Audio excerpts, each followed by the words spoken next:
Hello guys, welcome to the seventh video. And in the last video we did this. We have created a method and it is sending the generated token to our MySQL server. So now we have to create our web services to store the token to our MySQL database. So we are going to use PHP and MySQL, and for it I'm using XAMPP server. So the first thing we'll do is we will first create our database. So go to your phpMyAdmin. It is localhost / phpMyAdmin, and here we will create a new database. So let's create FCM example. Now we have the database. Now inside this database we will create a table. So let's name the table as devices, and it will contain 3 columns. The first one would be ID, then we have email, and then we have token. For token we will choose text, and for email varchar, and it is, let's say, 50, and the ID would be auto increment and primary key. So remember, this is very important.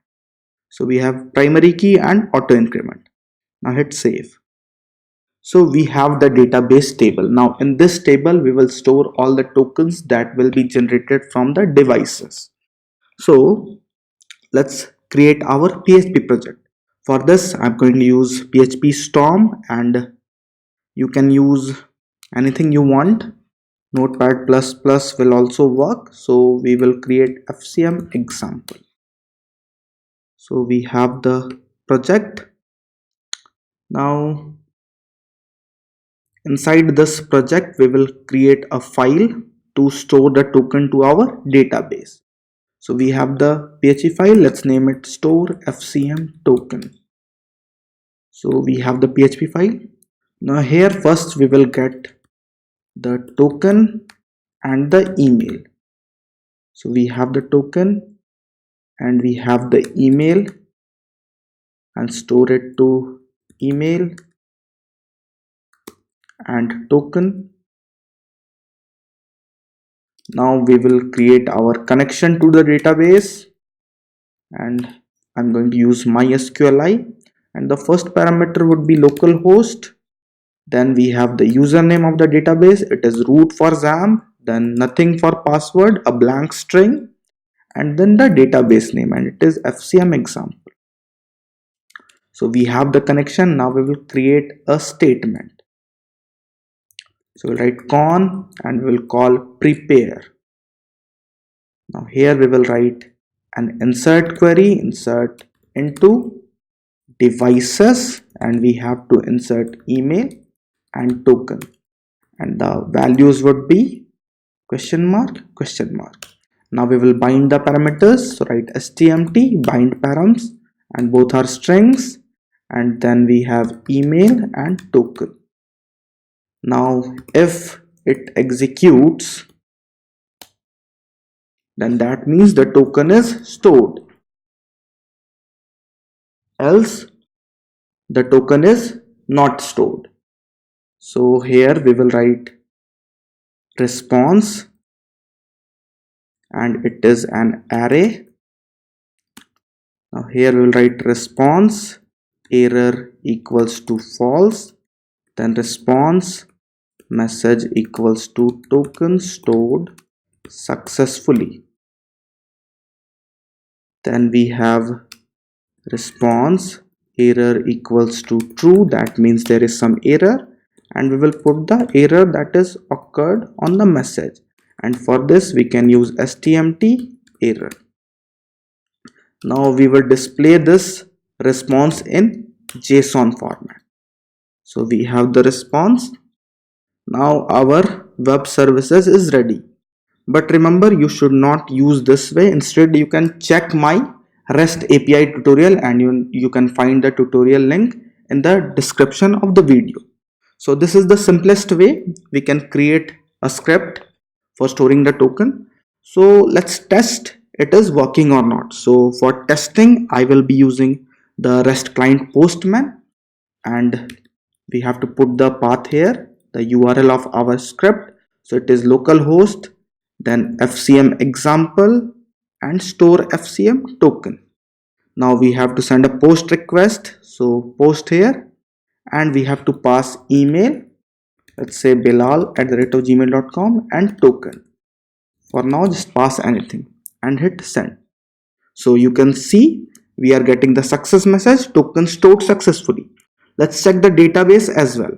So here we have one row inserted, so it is working fine. Now we can use this URL in our Android project, but the problem is you cannot directly use localhost. You have to find IP of your host. So for this you can go to your command prompt, and just remember you have to open command prompt in administrator mode if you are using Windows, and for Mac users just open terminal and write ifconfig command, and here you can find your IP. In my case it is this, and I will replace the localhost with this IP, and again send, and you can see one more record is inserted here. So it is working fine. So in Android side I will use this URL. So copy it and go to your Android project, and here we will define a constant. So we'll write private static final string URL store token, and the value would be the URL. So we have our URL. Now come to your method send token to server, and here we will put the URL. So we have the URL. Now only thing remaining is we haven't added the parameters to this request. So we have to pass token and email. So here before this semicolon put a pair of curly braces and hit enter. Now right click and go to generate and select override methods. Here you have to find get params and override this method.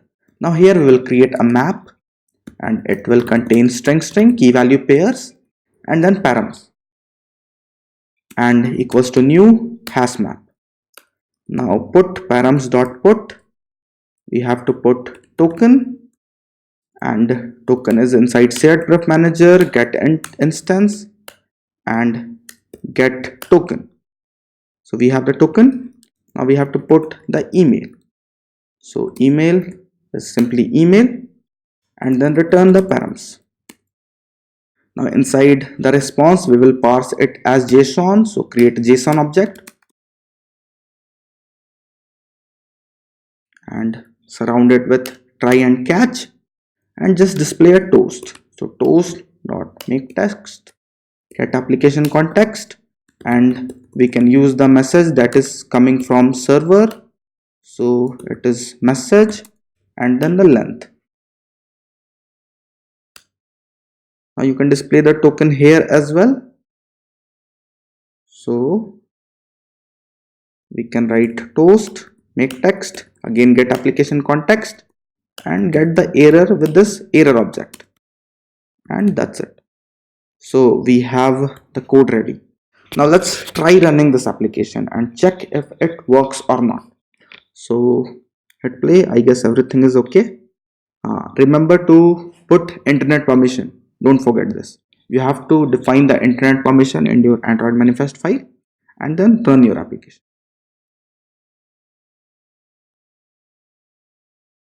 So it is running. Now let's check.